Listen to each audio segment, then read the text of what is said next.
आवाज़ विशेष कार्यक्रम में आपका स्वागत है। और विशेष में इस समय हमारे साथ हैं महात्मा गांधी अंतर्राष्ट्रीय हिंदी विश्वविद्यालय के मराठी विभाग में जो प्रोफेसर है, प्रोफेसर डॉक्टर शैलेश कदम।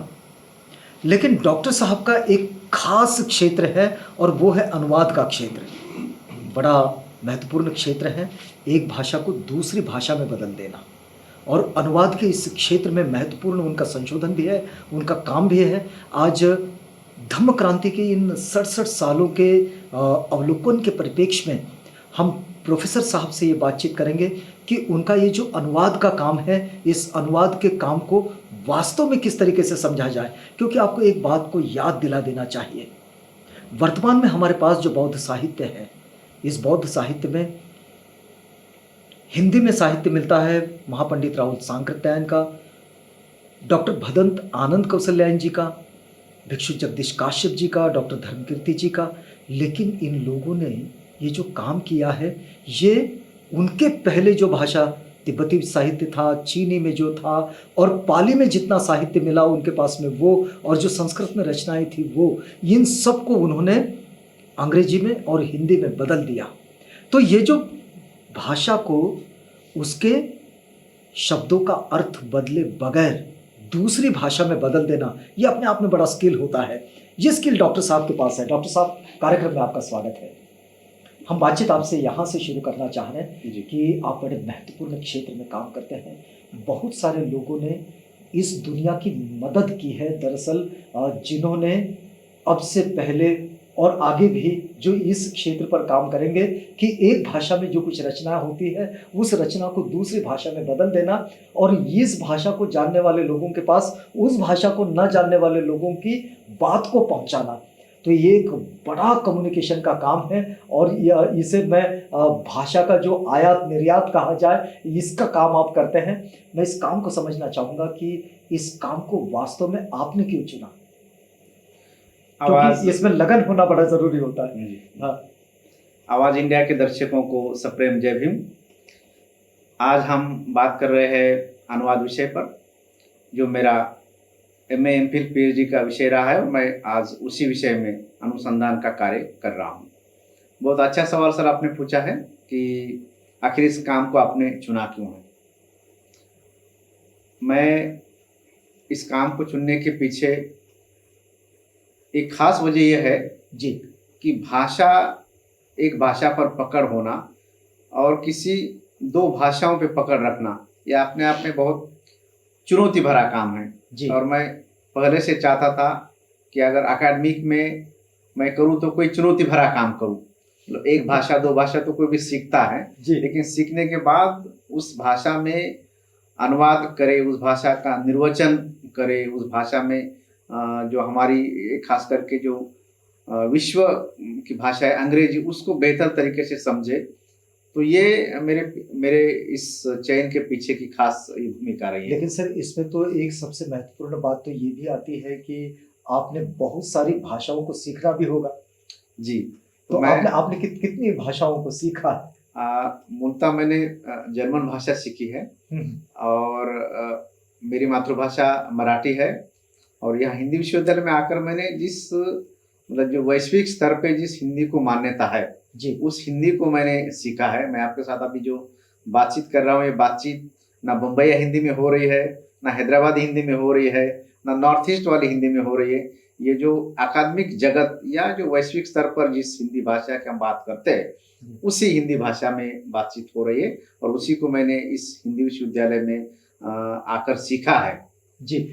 इसमें अंग्रेजी भी सीखी होगी आपने? मैंने अंग्रेजी भी सीखी है, लेकिन अंग्रेजी मेरी, चूंकि अंग्रेजी विदेशी भाषा होने के कारण अंग्रेजी एक जिसको कह सकते हैं कि एक साइंटिफिक लैंग्वेज नहीं है। इसलिए कोई भी जो भारतीय है या दूसरी भाषा जानने वाला है, वो अंग्रेजी को उतनी शिद्दत से, उतनी परिपक्वता से नहीं सीखता कि जितना एक अमेरिकन या इंग्लैंड का व्यक्ति सीखता है। जी। आपने इस अनुवाद के काम में किस भाषा को चुना है कि किस भाषा से किस भाषा में? जी, ये बहुत अच्छा प्रश्न आपने चुना है। क्योंकि मेरी मातृभाषा मराठी है, मैं महाराष्ट्र का रहने वाला हूँ, तो मैं चाहता था कि जो भी मराठी का जो साहित्य है, खास करके जो दलित साहित्य जो अम्बेडकर का साहित्य है वो हिंदी में जाए और जो हिंदी का जो साहित्य है वो मराठी में आए। तो मेरी अनुवाद करने की जो मूल भाषा है वो अंग्रेजी से मराठी से हिंदी और हिंदी से मराठी है।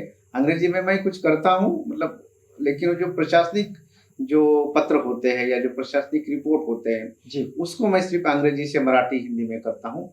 मेरी अंग्रेजी से जो अंग्रेजी का जो साहित्य है, साहित्य को करने की क्षमता मेरी उतनी नहीं है या मैंने उस पर ध्यान नहीं दिया है, क्योंकि मुझे ये लगता है कि जो हिंदी जो भारत को समझने वाले लोग हैं उन लोगों तक हमारे मातृभाषा जो मराठी उसमें जो लिखा हुआ दलित साहित्य वो जाना चाहिए, या हिंदी का जो पूरे हिंदी प्रदेश में जो दलित साहित्य लिखा जा रहा है, अम्बेडकरी साहित्य लिखा जा रहा है, वो मराठी में आए। इसके लिए मेरे प्रयास है और इसलिए मैंने इसको चुना है सर। एक कदम सर, एक बात इसमें जो मैं थोड़ा सा विस्तार से समझना चाह रहा हूँ कि जो दलित वेदना और विद्रोह का जो साहित्य आया है वो साहित्य लगभग मराठी में आया। मतलब हम ज्योतिबा फूले के समय से देखें या फिर उसके बाद का भी वक्त देखें या फिर किशन फागू जी बनसोडे का साहित्य देखें, इन सब का साहित्य अगर हम देखते हैं तो यह हमें मराठी में दिखाई देता है। क्या ऐसी ही संवेदना, ऐसी ही वेदना, ऐसा ही विद्रोह आपको हिंदी में दिखाई देता है? बहुत अच्छा प्रश्न आपने पूछा है। मराठी दलित साहित्य की जब हम बात करते हैं तो खासकर 1960 के बाद हम इसके उभार को देखते हैं, मतलब एक प्रवाह के रूप में या इसकी शुरुआत के रूप में हम देखते हैं। और पहले दलित साहित्य के रूप में आत्मकथाओं ने यहाँ पैर रखा या वो प्रकाशित होती रही। प्रेस ओन कमल जी का नाम हम लेंगे। उसके पहले मतलब कविता के रूप में सप्ताह जी और फांगू बंसोड़ जी और कई ऐसे कवि है, लेखक है जी, जिन्होंने अपनी वेदना को कविता के माध्यम से रखा। लेकिन ये जब से आत्मकथाओं का लेखन होने शुरू हुआ, आत्मकथाएं जब से प्रकाशित हुए, जो आपने खास कहा कि जो वेदना और विद्रोह की जो बात है वो आत्मकथा के माध्यम से सामने आई। और यहीं से इस मराठी साहित्य का जब अनुवाद हुआ, इसमें खास करके जो डॉक्टर सूर्यनारायण रणसुभे जी जो है उन्होंने बहुत पूरा जीवन अपना दलित साहित्य के अनुवाद में लगाया है। शरद कुमार निम्बाले जी के समस्त साहित्य का उन्होंने अनुवाद किया है और वो अभी भी 75 वर्ष के बाद भी लगातार अनुवाद कार्य में लगे हुए हैं। उन्होंने मुझे पढ़ाया है, डॉक्टर संदीप को पढ़ाया है, हमारा सौभाग्य रहा है। तो ये जो सारा कुछ मराठी का जो साहित्य वो हिंदी में इसी माध्यम से गया और तब हिंदी लोगों को लगा, मतलब दलितों को लगा कि इस तरह से जो वेदना है, जो दर्द है जो दलितों का, वो प्रकाश में आना चाहिए। तो उन्होंने फिर मराठी के साहित्य का अनुवाद पढ़ने के बाद अपनी वेदनाओं को लिखना शुरू किया है। अभी वो बहुत लंबी सूची हिंदी दलित साहित्य में भी, तो वो लेकिन उनका जो हिंदी साहित्य में जो भी दलित साहित्य के ऊपर लेखन हुआ है वो उतना सक्षम नहीं है कि जितना मराठी का 60 के दशक का या अभी भी वर्तमान में जिस तरह के अलग अलग कवि अपनी कविता के माध्यम से नाम जोड़ साल काम। लेकिन एक बात तो है सर कि जो हमारे दर्शकों के लिए ये जानना भी जरूरी है कि ये जो मराठी में हो चाहे फिर हिंदी में हो, वेदना की अपनी भाषा होती है, पीड़ाओं की अपनी भाषा होती है। उससे जब हम भाषांतरित करते हैं, अनुवादित करते हैं, तो क्या आपको लगता है कि वो वेदना जैसी की वैसी भाषांतरित हो जाती है, अनुवादित हो जाती है? हाँ, इसका पहला मतलब एक लाइन में तो जवाब ये है कि जो अनुवादक है वो अनुवादक की उन दोनों भाषाओं पर, जिसको हम लोग टारगेट लैंग्वेज और सोर्स लैंग्वेज कहते हैं, उन दोनों भाषाओं में कितनी पकड़ है उसमें ये उस पर निर्भर करेगा। करता तो है। क्या नंबर एक, हम इसको ऐसा समझें कि ये अनुवादक की क्वालिटी पर निर्भर करता है? जी, क्योंकि अनुवादक अगर उतना सक्षम है उन भावनाओं को, उन वेदनाओं को दूसरी भाषा में ले जाना, उसके सामने कभी कभी कठिनाई होती है कि जो सोर्स लैंग्वेज, जिसको स्रोत भाषा हम कहते हैं, उस भाषा का जो शब्द है, वो जो जिसको आप वेदना और कह रहे हैं, विद्रोह कह रहे हैं, उसकी ताकत का जो टारगेट लैंग्वेज जिसको हम कह सकते हैं, जो लक्ष्य भाषा कहते हैं, उसमें अगर उस तरह का उतनी ही ताकत का शब्द अगर नहीं मिलता है तो वहां थोड़ी सी परेशानी आती। अन्यथा क्योंकि जो एक मराठी संस्कृति और जो उत्तर प्रदेश की या बिहार की या राजस्थान की जो संस्कृति है, वो संस्कृति अलग अलग है। तो उस प्रदेश में जरूरी नहीं है कि मराठी भाषा में या मराठी साहित्य में जिन जिन शब्दों के माध्यम से हम अपनी वेदना को, विद्रोह को या अपनी पीड़ा को व्यक्त करते हैं, उसी तरह के शब्द उस लक्ष्य भाषा में उपलब्ध हो। अगर ये उपलब्ध होते हैं या उपलब्ध होते हैं कहने का मतलब है, अगर अनुवादक उस समय जिस समय अनुवाद कर रहा है उस समय अगर उन शब्दों को याद करता है या उन शब्दों को उस स्ट्रक्चर में, उस संरचना में बिठाता है, तब ये वेदना और विद्रोह उस भाषा में, लक्ष्य भाषा में भी आ सकता है। अच्छा, लेकिन एक अनुवादक के रूप में हम आपसे ये बात समझना चाह रहे हैं कि बहुत से लोगों का बड़ा आग्रह होता है कि जो दलितों की संवेदना का या फिर ये जो दबा कुचला समुदाय है या फिर ये जो हाशिए का समुदाय है, ये समुदाय की वेदनाएं वही व्यक्त कर सकते हैं, वही अभिव्यक्त कर सकते हैं जो इस समुदाय से होते हैं। आपको लगता है कि अनुवादक भी ऐसा ही होना चाहिए? नहीं, ऐसा, ये बात आपकी सही है कि जो इसमें जो साहित्य, जो दलित साहित्य जिसको हम कह सकते हैं कि इसमें जिसने इस पीड़ा को झेला है जी, जिसको कह सकते हैं कि हमने स्वानुभूति, और दूसरी एक होती कि सहानुभूति। तो सहानुभूति के आधार पर भी लिखा जा रहा है, लेकिन सहानुभूति के आधार पर लिखा गया दलित साहित्य उतना मतलब प्रभावी नहीं है जिसने स्वानुभूति के माध्यम से लिखा है। आपका जो खास प्रश्न यह है कि क्या किसी अनुवादक को भी, जो दलित साहित्य का अनुवाद कर रहा है, वो भी इस पीड़ा से, इस अगर वेदना से गुजरा हुआ है तो वो अच्छा अनुवाद करेगा? मेरा ये मानना है कि जरूरी नहीं है कि अनुवादक भी स्व अनुभूति लिया हुआ हो तभी वो इस दलित साहित्य को बहुत बेहतर तरीके से या बहुत अच्छी तरीके से अनुवाद कर सकता है। वो पीड़ा स्वानुभूति नहीं भी ली है उसने, उसके बावजूद उसके पास उस लक्ष्य भाषा की पकड़ है, बहुत अच्छी पकड़ है। उसको उस जिस लक्ष्य भाषा में वो अनुवाद कर रहा है उसकी संस्कृति का अगर उसको बहुत अच्छा नॉलेज है, छोटी छोटी बातों का उसको नॉलेज है। मैं आपको उदाहरण दूंगा कि हम अगर मसाले के पदार्थ का अगर मराठी से हिंदी में अनुवाद करेंगे तो बहुत कठिन है। गालियों का अनुवाद करना चाहेंगे, बहुत कठिन है, क्योंकि दूसरी भाषा में, किसी भी दूसरी भाषा में, ठीक एक भाषा में जो गालियां चलती है या जो सांस्कृतिक शब्द चलते हैं उसका उसी तरह का अर्थ, उसी तरह का परिवेश निर्माण करने वाले लक्ष्य भाषा में शब्द नहीं होते हैं। इसलिए इसलिए कि हम जो अनुवाद पढ़ते हैं तो कभी कभी ऐसा लगता है कि इसमें कुछ कमी है, इसमें कुछ कमी है। वो कमी असल में अनुवादक की नहीं होती, कमी उस भाषा में उस तरह के शब्दों को व्यक्त करने की क्षमता नहीं होती। उदाहरण के लिए जम्मू कश्मीर में जो एक बर्फ होता है, उस बर्फ को व्यक्त करने के लिए कम से कम 20-25 शब्द है, उदाहरण के लिए। लेकिन क्या हम महाराष्ट्र में जो उस तरह का वातावरण नहीं है, तो महाराष्ट्र में जो बर्फ गिरता है, मान लीजिए कभी कभार ओले गिरते हैं कभी कभार, तो उसके लिए तो हमारे पास बहुत कम शब्द है। तो उस जम्मू कश्मीर के 20-25 अर्थ देने वाले शब्द का ठीक मराठी में या हिंदी में वैसा भाव प्रकट करने वाला शब्द नहीं है।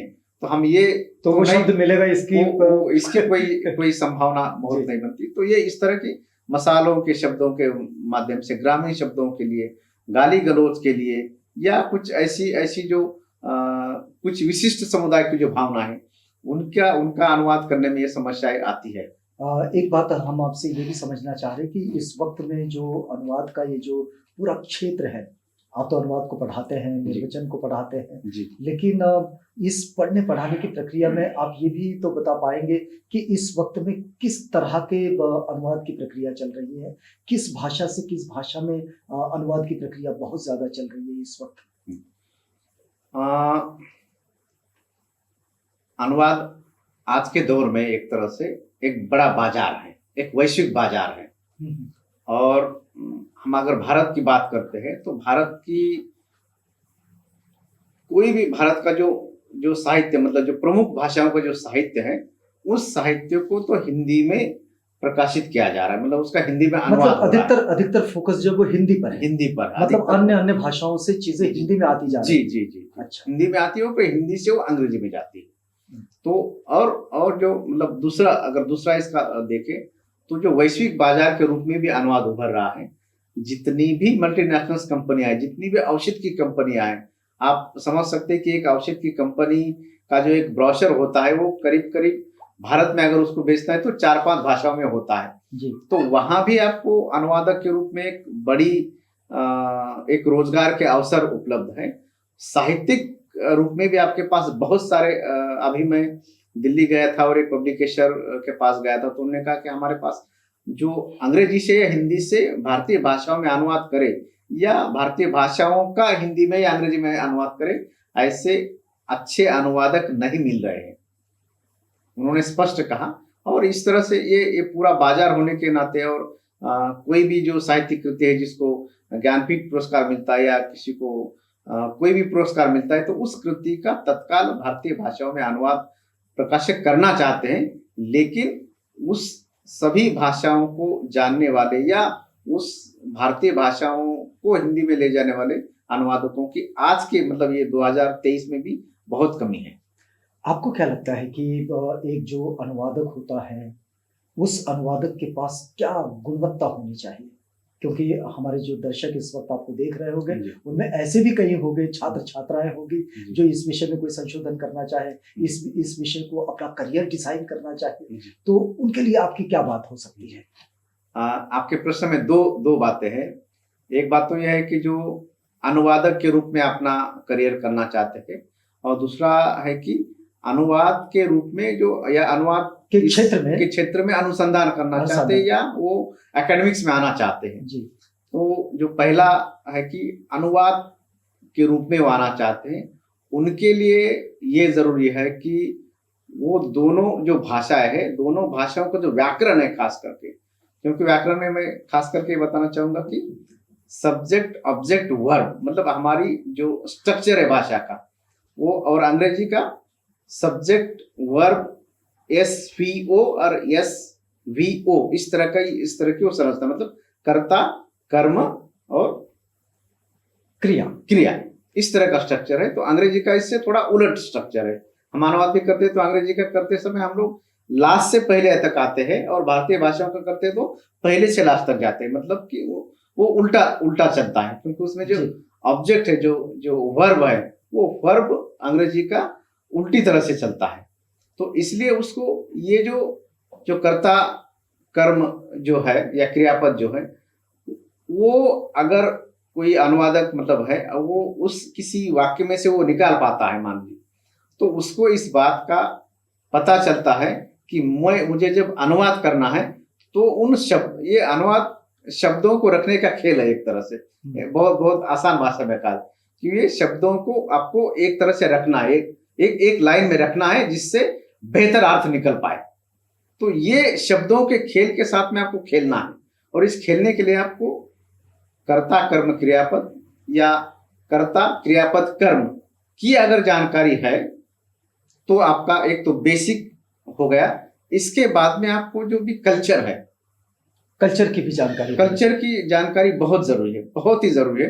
क्योंकि हम अगर उदाहरण के लिए मैं कहूंगा कि महाराष्ट्र में शादी में सिंदूर भरने का कोई परंपरा नहीं है, लेकिन जो यूपी के देश है जो नॉर्थ जिसको हम कह सकते हैं उसमें शादी में सिंदूर भरा जाता है और उसका सांस्कृतिक महत्व है। तो महाराष्ट्र के व्यक्ति को इस सिंदूर भरने के शब्द को लेकर अगर संवेदना नहीं है, अगर उसके सांस्कृतिक परिवेश से परिचित नहीं है तो उसको सिर्फ कुमकुम लगाना समझ लेगा, लेकिन वहां कुमकुम लगाना बहुत बड़ा अर्थ है उसका एक उसके उस पूरे उस लड़की के जीवन के साथ उस कुमकुम उस सिंदूर भरने का अर्थ भरा हुआ है। मतलब संस्कृति की भी स्टडी, तो संस्कृति की भी बहुत जरूरी है। और साथ साथ जो है कि ये दो बातें हो गई, और आपको जो स्ट्रक्चर है भाषा का स्ट्रक्चर मतलब उसमें बहुत सारी चीजें जुड़ती है, उसमें वर्तन से लेकर तो आपको छोटे छोटे सेंटेंस या कम से कम शब्दों में वो अर्थ प्रेषित हो जाए, संप्रेषित हो जाए, मतलब सामान्य से जो पाठक आपका है उस पाठक तक आपको जो कहना है वो बात अगर आप कह पाते मतलब पाठक समझ पाते हैं तो ये एक तरह से सफल अनुवाद है। और ये दो चार चीजों की अनुवादक को एक अनुवादक के रूप में आपको इस क्षेत्र में आने के लिए इस तीनों चीजों की बहुत ज्यादा आवश्यकता है। अगर ये है तो फिर वो कर ये पाएगा। है तो वो कर पाएगा और बहुत सफल भी हो पाएगा। दूसरा जो आपने पूछा था कि एकेडमिक्स के रूप में, अनुसंधान के रूप में आपको आना है, तो उसमें भी इसमें बहुत कम काम हुआ है, क्योंकि अनुवाद अभी इधर उभरी हुई है विद्या शाखा जिसको हम कहेंगे है। तो इसमें एक तो आपको तुलनात्मक अध्ययन करना आना चाहिए कि किसी एक भाषा में अनुवाद हुआ है तो उसका दूसरी भाषा में जो अनुवाद हुआ है उसमें क्या छूटा है, क्या बहुत सही हुआ है, क्या उसमें अभी और गुंजाइश है। तो ऐसे तुलनात्मक अध्ययन की एक बहुत बहुत ज्यादा ये है। और दूसरा जो है कि जो आप अनुवादक एक बनाने की एक तरह से फैक्ट्री निकलने की जरूरत है। फैक्ट्री निकलने की जरूरत है इन द सेंस कि आपको इतने सारे भारतीय भाषाओं में काम पड़े हैं, उस अनुवादकों को ट्रेनिंग देने का एक ट्रेनर के रूप में भी आप काम होना बहुत जरूरी है। क्योंकि ये जब तक आप प्रैक्टिकल नहीं करते, क्योंकि प्रैक्टिकल जब करेंगे तभी पता चलेगा कि जिसको हम अनुवादक बनाना जा रहे हैं वो वास्तव में उस भाषा की बारीकियों को समझ रहा है या नहीं समझ रहा है। तो प्रैक्टिकल से चलेगा, तो उसके लिए ट्रेनर भी आवश्यक है। और ट्रेनर और के रूप में भी आप ये भी एक काम हो सकता ये है। भी एक बड़ा काम हो सकता है, जिस काम का मैं छोटा सा हिस्सा बनाऊं। डॉक्टर साहब जी। हम इस बातचीत को पूरा करना चाहेंगे, लेकिन हम ये समझना चाह रहे हैं इतनी देर से जब हम आपसे बातचीत कर रहे हैं तो इस बातचीत से हम ये भी समझना चाह रहे हैं कि आप साहित्य पर काम कर रहे हैं, आप उसके अनुवाद पर काम कर रहे हैं, आप बच्चों का अनुवाद पढ़ा रहे हैं, अनुवाद पर आप रिसर्च भी कर रहे हैं। ये जो आपका पूरा कार्य है, इस कार्य में ये जो बाबा साहेब डॉक्टर अम्बेडकर ने जो धम्म क्रांति के 67 साल पहले, इस क्रांति से बहुत सारी चीजें उभर कर आई हैं। एक तो जीवन की ओर देखने का दृष्टिकोण बदल गया है। लोगों के सामने पहले कोई और लक्ष्य हुआ करते थे। मुझे लगता है कि अनुसंधानकर्ता के रूप में, अनुवाद के क्षेत्र का अनुसंधानकर्ता के रूप में ये एक नया सेक्ट है जो आपने चुना। आपको क्या लगता है कि आपके इस सोच पर, आपके इस काम पर बाबा साहिब का ये जो धम्म क्रांति है, इस धम्म क्रांति का कितना प्रभाव दिखता है, कितना प्रतिबिंब है ये, अगर मैं आपके व्यक्तिगत जीवन को देखना चाहूँ? जी, बहुत ही अच्छा सवाल है। और इसका पहले मैं एक लाइन में उत्तर देना चाहूंगा कि जो बाबा साहब ने धम्म क्रांति किया, जिसको हम कहेंगे कि 14 अक्टूबर 1956 को जो दीक्षा भूमि में दीक्षा दी, उसी दीक्षा देने के बदौलत मैं आपके सामने आज बात कर रहा हूं।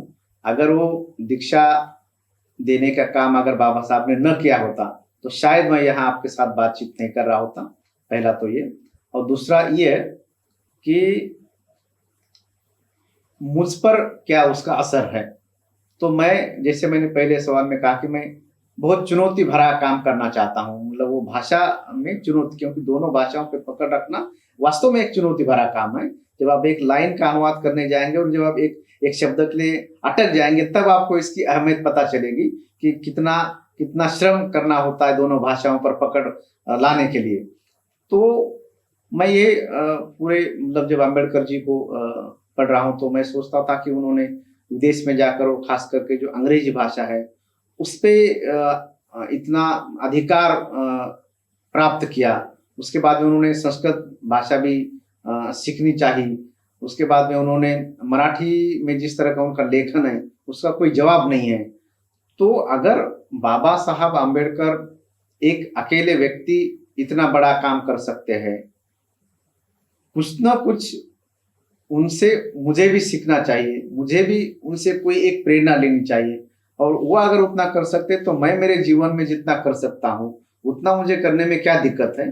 तो इसी रूप में मैंने फिर अंग्रेजी भाषा को थोड़ा बहुत सीखा, हिंदी को बहुत अच्छी तरह से सीखा, मराठी मेरी मातृभाषा है उसको भी मैंने सीखा। और इसमें जो बाबा साहब के आपने जर्मन भी कहा था? मैंने जर्मन भी 1 ही साल सीखा है। मैंने जब पर्यटन का भी मेरा पीजी हुआ है तो उसमें मुझे जर्मन भाषा थी, लेकिन आज मैं उसमें, क्योंकि विदेशी भाषा का ऐसा है कि जब तक आप उसमें लगातार बातचीत नहीं करेंगे किसी भी भाषा में खास करके, तो आप भूलते जाते हैं। तो मैं अपना केवल नाम और पता बताने लायक ही आज जर्मन बता पाऊंगा। खैर, तो जो अंबेडकर या बाबा साहब ने जितना काम आपने एक जीवन में किया है, तो मुझे भी ये जीवन मिला है तो उन्हीं के रास्ते पर चलते हुए, उन्हीं के धम्म क्रांति से प्रेरणा लेते हुए मैंने चाहा कि मैं भी कुछ जो भी दलित साहित्य, जो भी अम्बेडकर का साहित्य, उसका या तो हम हिंदी में या जो हिंदी में है उसका मराठी में अनुवाद कर लूं, जिससे कि बाबा साहब की जो सोच थी उस सोच का मैं छोटा सा हिस्सा बनूं। एक मेरे भी जीवन में ये रहे कि मैंने भी अपने जीवन में आते हुए बाबा साहब के लिए कुछ तो किया। तो ये जो मैं कह रहा हूं कि मैं उनके लिए कुछ करूं या मेरा भी कुछ लेखन प्रकाशित हो, तो ये मुझे लगता है कि मुझे मिली हुई धम्म क्रांति की ये प्रेरणा है सर। चलिए, बहुत धन्यवाद आपका। इस समय हम लोग जब ये बातचीत कर रहे हैं डॉक्टर शैलेश कदम सर से, उनका क्षेत्र है अनुवाद का, लेकिन उनकी ये मान्यता है कि जब बाबा साहिब ने इतनी भाषाओं में अपने साहित्य को गढ़ते हुए सीखा, समझा, उन भाषाओं की स्टडी की, तो फिर हमने भी उन भाषाओं के मर्म को समझना चाहिए कि यदि उसके मर्म को नहीं समझेंगे तो नया कर्म जो भाषा की रचना का है वो शायद नहीं कर पाएंगे। हम डॉक्टर शैलेश सर से जब ये बातचीत कर रहे हैं तो वो इस बात के लिए बड़ी कृतज्ञता व्यक्त करते हैं कि शायद बाबा साहेब नहीं होते तो मैं ये न कर पाता। ये है धम्म क्रांति का प्रतिबिंब। इस समय हम लोग धम्म क्रांति का एक छोटा सा अवलोकन और उसका मूल्यांकन आपके पास पहुंचा रहे हैं। डॉक्टर साहब, आप हमारे साथ आए, हमसे बातचीत की, इस पूरी बातचीत के लिए आपका बहुत धन्यवाद। बहुत बहुत आभार। आप बने रहिएगा आवाज इंडिया के साथ, प्रोग्राम आगे भी जारी है।